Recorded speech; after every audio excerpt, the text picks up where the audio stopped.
yan. Ilagyan ko na to ng siling labuyo, kalamansi. I-ano ko to, i-prito ko kasi mukhang ano na siya. Siya fresh. Natin ng konting pampasarap.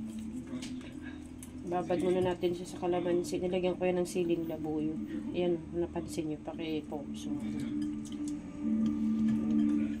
Kalamansi, yan. Baga nyo mga Mars sa pagluto ko nito. Meron na akong upo doon na ano yun.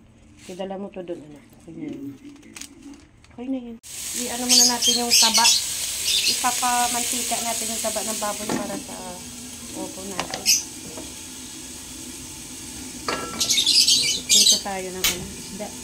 Ganyan talaga ako mga Mars. Dala-dalawa yung sinasalang ko. Ito nagluluto ako. Naano natin yung apoy natin. Baka masunog na lang yung taba natin. Ayan ang tika. So, sumubra ka sa 37. Parils pa rin dito. Pwede naman sa vlog. Sige lang akong vlog dito.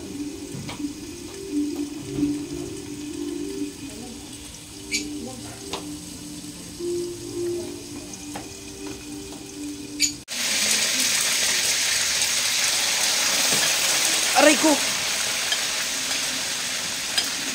Mga kamars.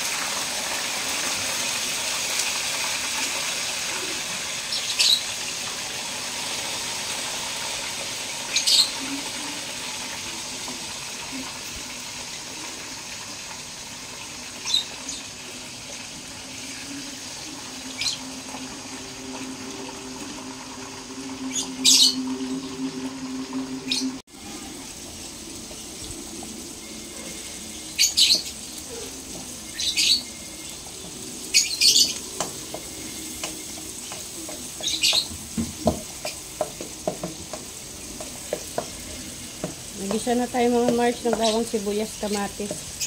Yung siling labuyo yan. Ito na yung taba natin kanina na inano ko lang para magmantika. Nanggalan ko na siyang mantika. Hindi lang video ni Bunso. Busy si Bunso. Yung isda natin parang nasunog na yan. Yan.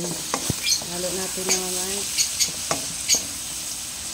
Hanggang amoy ano natin ah. Hindi pa naman oh. Hindi pa. Yan na. Bisahin muna natin maigi yung taba natin. Yung baboy. Yan. Lagay na natin mga Mars yung opo natin. Pakukuluan na lang. Pinaliktad ko na yung isda. Sakpan natin. Ilutungin lang natin yung isda. Ayan. Kailangan malutong.